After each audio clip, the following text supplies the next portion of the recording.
I accept the blame of why you're with him. Joe, so can I have you back? My man Joe, so I can have you back.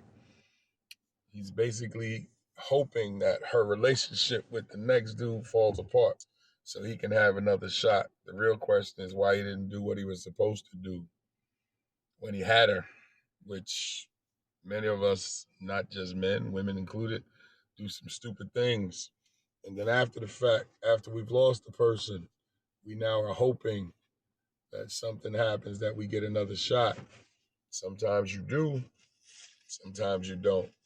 Good morning, guys. Keith K.L. Belvin here, crisis specialist, author, educator.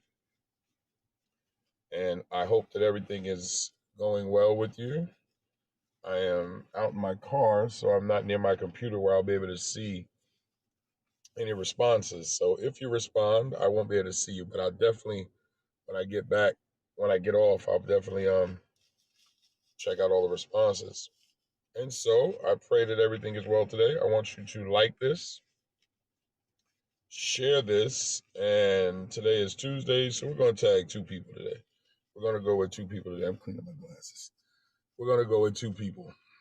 Um, See how that works. But here's the thing. I want to, before I get into today's message, let me give a shout out to Chef Danielle, one of our sponsors.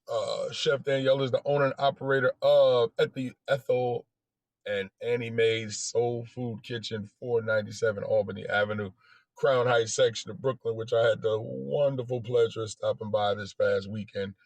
Food was working. I had the shrimp po' boy sandwich with the chipotle aioli mayonnaise, or what I think that's what it is.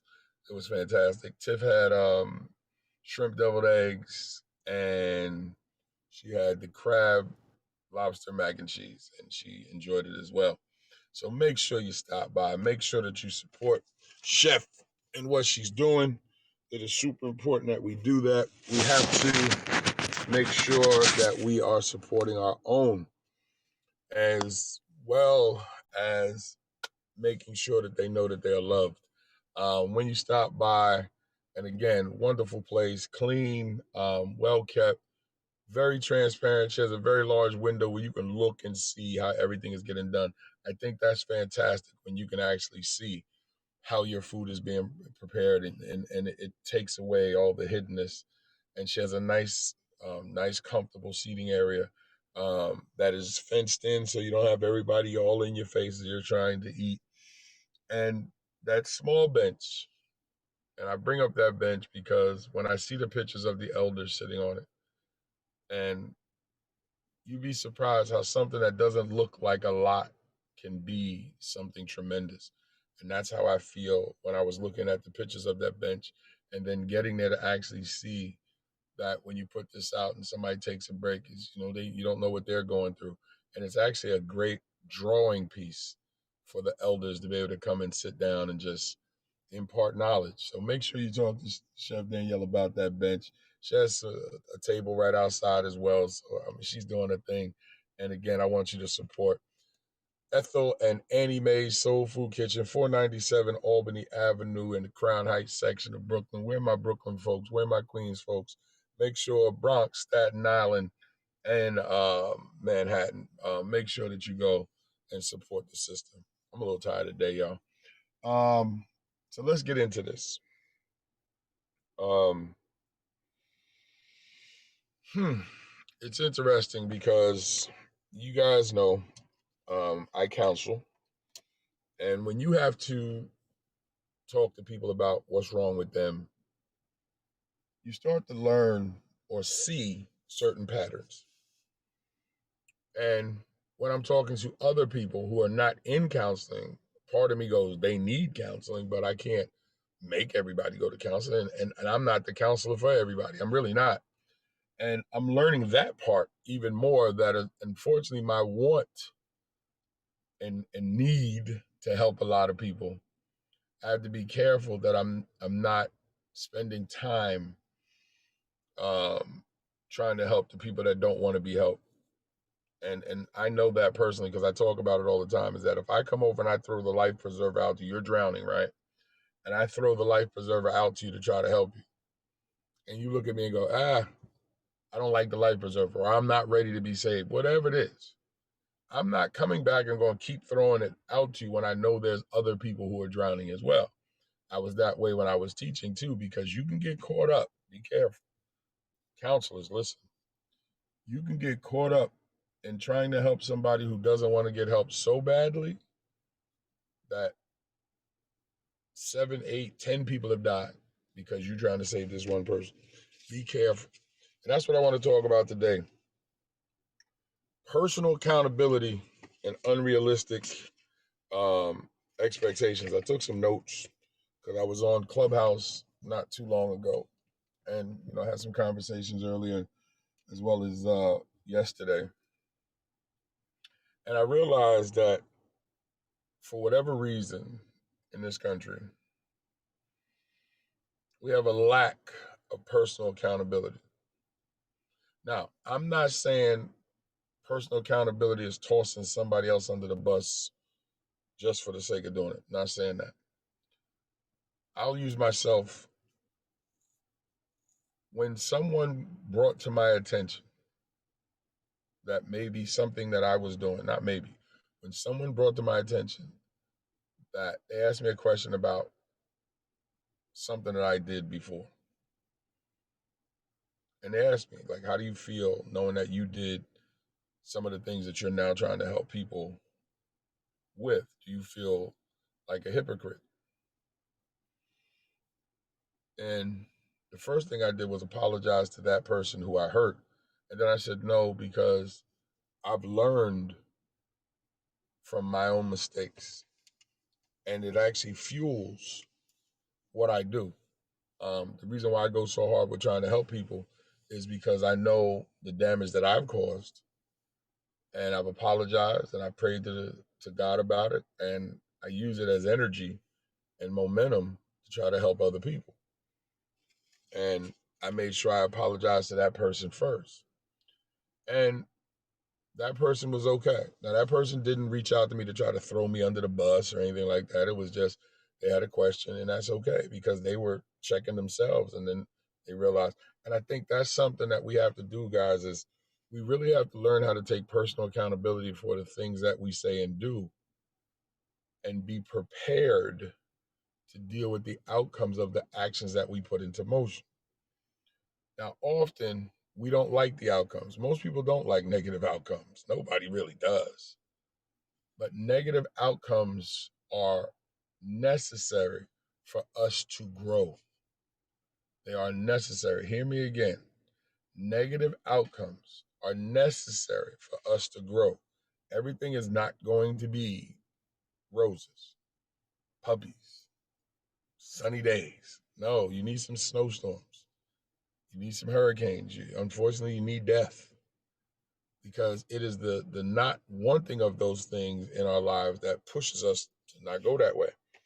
And then many of us, and I want to talk about this as well, many of us have unrealistic expectations of self, and many of us have unrealistic expectations of the people that we have in our lives. And finally, we have unrealistic and expectations of many that we extend our attention to, social media, television, whatever.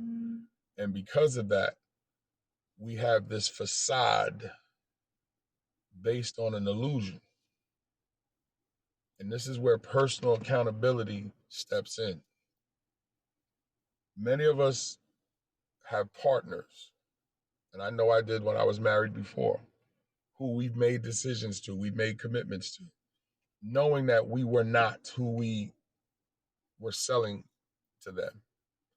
Many of them did not turn out to be who we thought they were. And once you come to that realization, many of us don't want to extend the negativity. Many of us don't even want to leave. I was that way.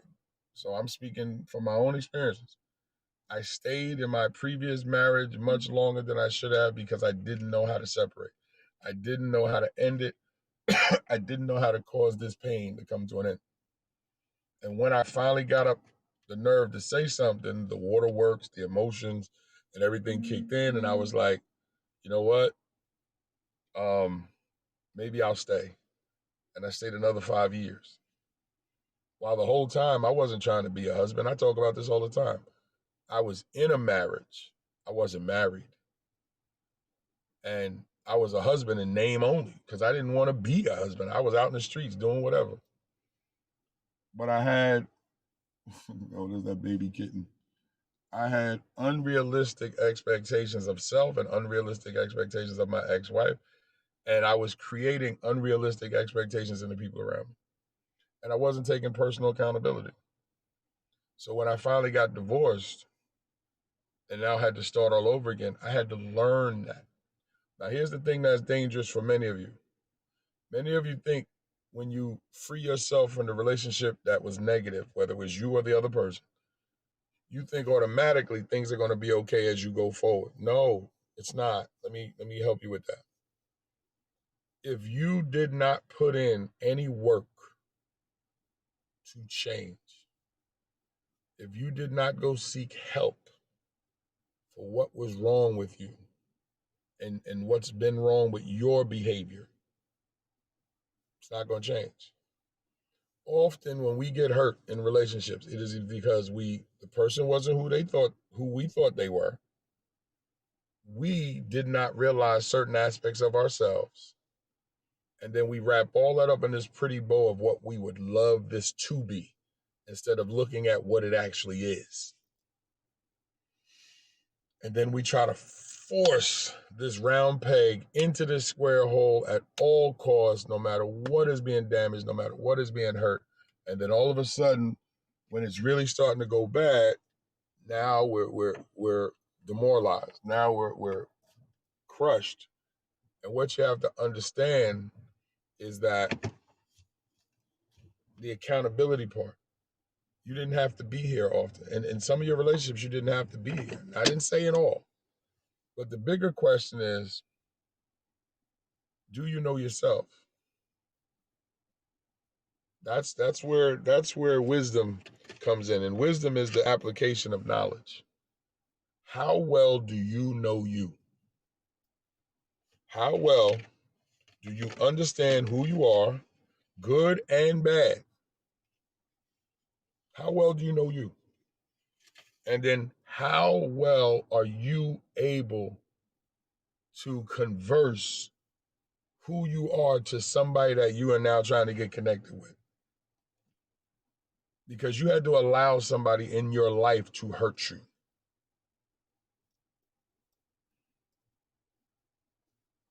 Somebody who don't know you can't hurt you. They can say something, but it still comes down to you. But if you allow somebody into your life and they hurt you, you had to allow that in. So what did you base that on? What was your expectations? And what were those expectations based on? And I don't know who needed to hear this morning. But whoever you are, rock with me because I understand that I've been there. And here's the hardest part. When it starts to come to the realization, I'm in a horrible relationship. I'm in a horrible marriage. I'm at a horrible job. Oh, this ain't working. Can you take the personal accountability to say, I'm going to make that change? Many of us can't because we tied so many things to an unrealistic expectation that the pain of letting it all go to start over is overwhelming to many of us. So many of us will stay in a situation, stay at a job, stay in a relationship, stay with somebody because we don't want to make a move, because we're scared, because we've been hurt. And so, how do we do that? One of the first things is get help. Get help. And for me, one of the ways that help came, it came in the packaging of the Christian faith. The Christian faith gave me balance. That balance then allowed me to, little spider here, get out of here. That balance gave me accountability because once I started to understand what God wanted from me or what God expected, all of a sudden it wasn't unrealistic expectations. They were clear. And they were based on an understanding of how this faith works. Here's where your human part gets in the way. You're going to make mistakes. But the faith allows for that. But also the faith is created that you can't trick it. You can't. I'm going to think I'm going to manipulate this. No, you can try, but the faith already has that covered. It's already been. People have already tried that. Now, if you're not a person of faith, what do? Well, this is where you can start by grounding yourself in a solid understanding of who you have been, who you are, and how you can take that information to create solid expectations based on sound understanding of self. Hold yourself accountable to who you are, to thy own self be true. Hold yourself accountable to who you are, and then put that work in to achieve the things that you say you want. Now, that's the same for everybody, except I use faith as a foundation. You may not choose faith, you may choose yourself. Excuse me, you may choose counseling. But you still need some type of covering. And what I mean by covering, something outside yourself to help ground you to keep you focused. Some people will become members of groups. Some people will become members of fraternities. Some people will become members of a lodge. Some people will become members of an organization. Something that has some organization in place that allows you to create a better accountability. Now, one of the churches that I work with in Southern Delaware, there's a site, and I have it written down in the house, where it allows you to choose your accountability, brothers and sisters. So when you go online, and if you're doing searches that you shouldn't be doing or watching stuff you shouldn't be watching, the website automatically triggers to send out the information to your accountability partners, who then go, hey, why was you on YouTube looking at booty? Why was you on TikTok watching the jiggling? Because you've already admitted that you've had a problem. Well, here's the thing that I'm getting at with that. That is an attempt at personal accountability, that you even opened yourself up to have accountability, brothers and sisters. See, you can't have anyone hold you accountable until you hold yourself accountable first. Like now, the person I just mentioned, right? If they come to me and say, how do you feel? Like, you don't feel bad that you used to do this or you did this and now you're talking and like everything is okay? Well, no, I appreciate that being called to my attention, because now I got to hold myself accountable. So the first thing I did was apologize if I offended that person, because that's another thing too. That's personal accountability, is apologizing when needed to someone who says they were hurt by you. That is taking personal accountability.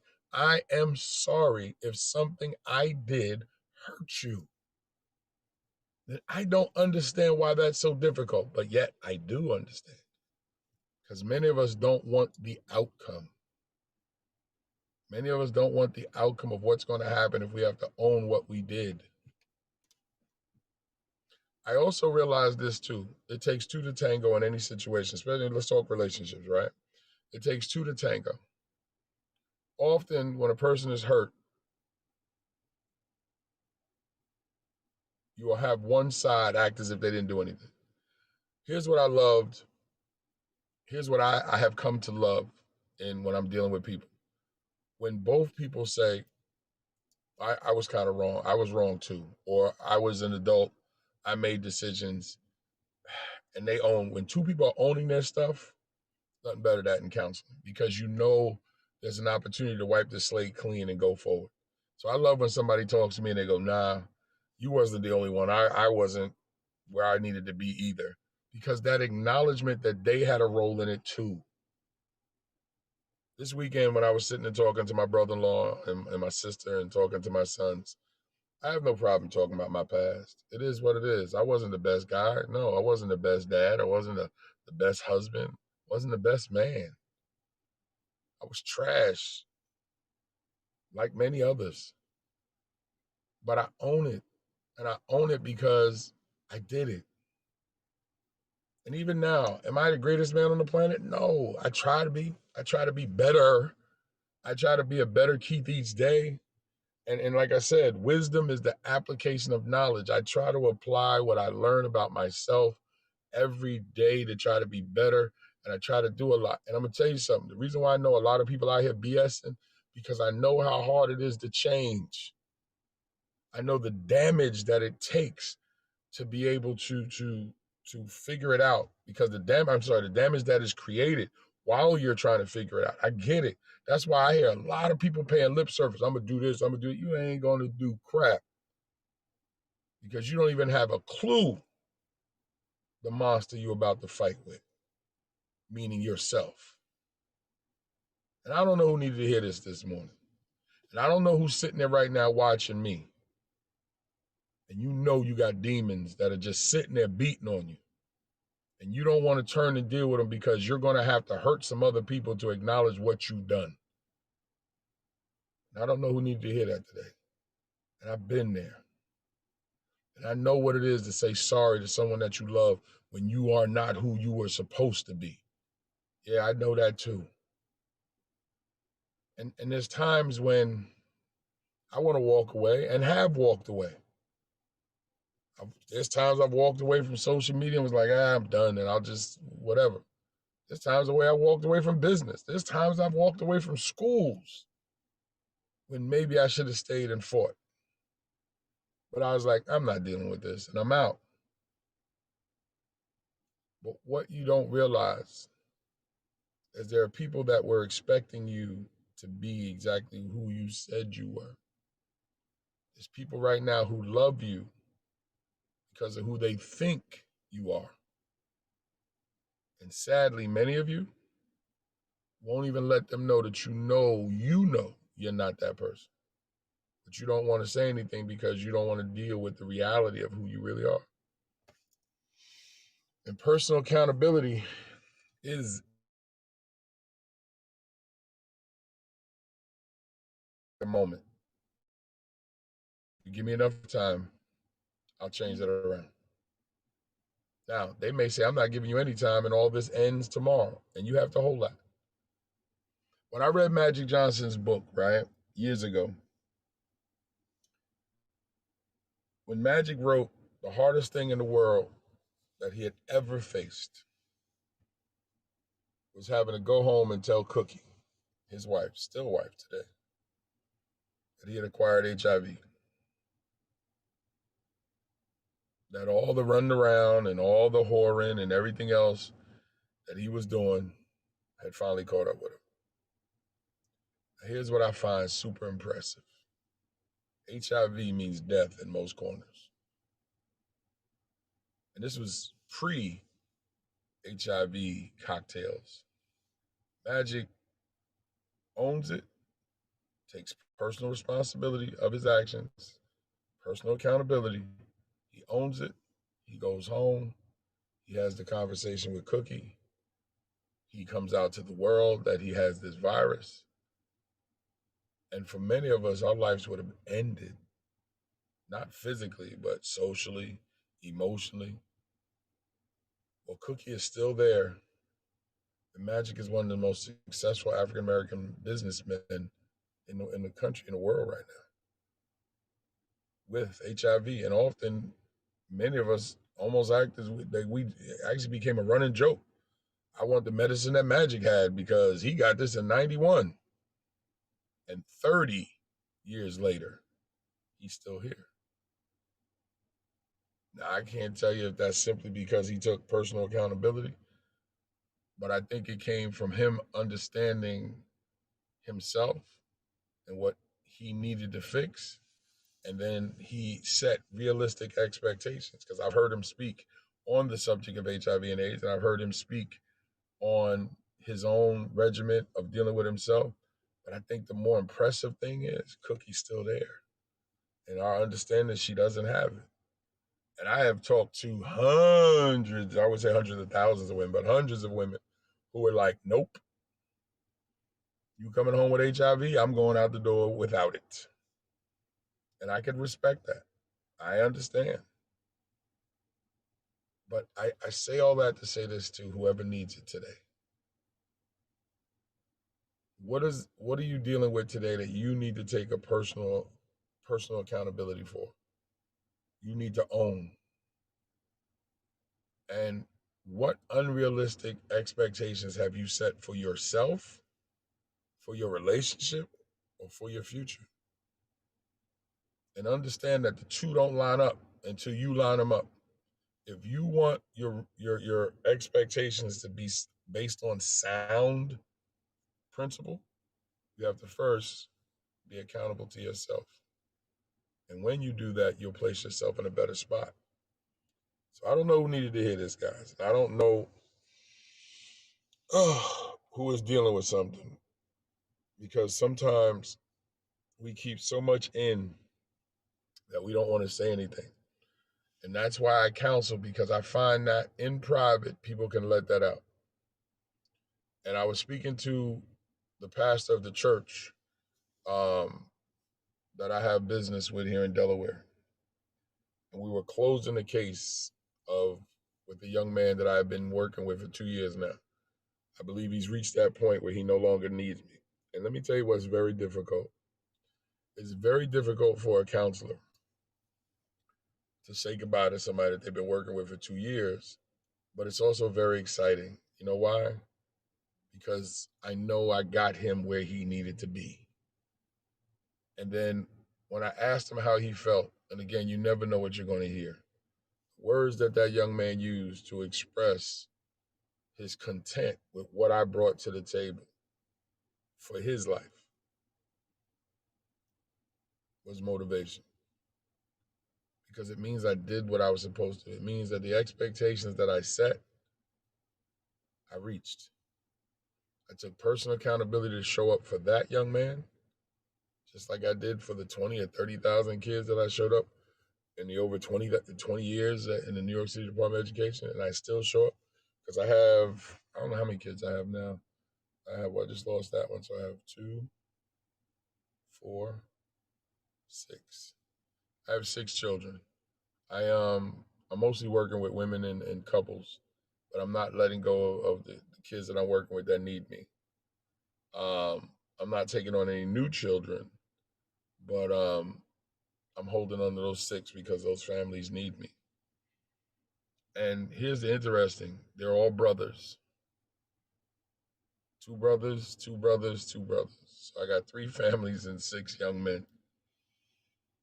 And I bring to the table a healthy expectation so those families know exactly what they're getting.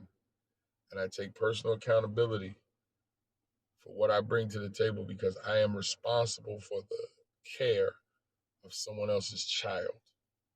I've always taken that serious, and that has never been in question. My personal behaviors away from teaching, yeah, I had to work on that. But I want to ask you right now, before I close this out, what expectation do you have for yourself, and is it based on truth? Have you taken personal accountability for the negatives in your life?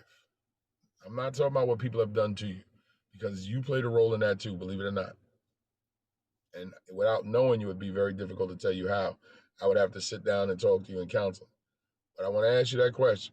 Are you taking personal responsibility and setting sound and realistic expectations for yourself? If you're not sure, or the answer is no, let's get on a call. Let's talk. Let me help you. Let me work with you. And let's get you to where you need to be. And the first thing is being honest with self. Because if you're hurting, that's okay. We can work on it together. If you've been hurt, that's okay. we'll work on it together.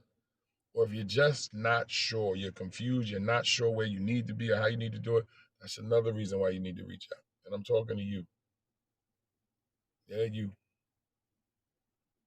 Stop sitting there with all that pain and trying to figure out a way to make it work. You have to purge pain. Learn from it and then purge it. Learn from it so it doesn't happen again and then purge it. Trust me, I know. I've had to deal with a lot of my own pain and I've tried to help the pain that I've caused others. And real quick, last little thing. Do not try to fix the pain of somebody else that you hurt. You may not be what they need because in seeing you and dealing with you, you're only recreating the painful cycle. They may need to go to somebody else first before you two can actually fix what's wrong. And again, without knowing you with a relationship or whatever, I'm just saying. All right, guys, listen, it is 10 o'clock. It is 31 minutes after the hour. And I simply want to say thank you for joining me. I'll go in to read all the comments.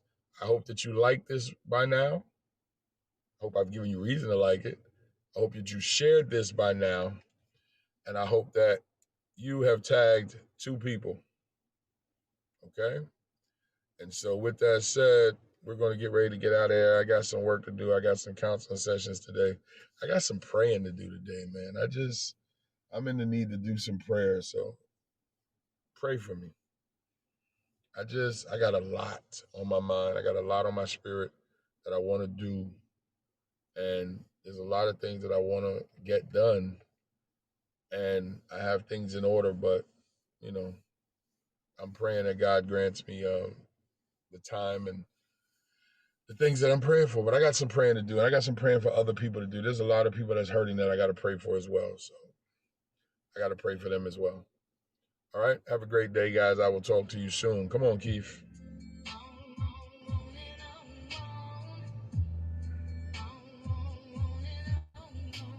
Have a great day, guys.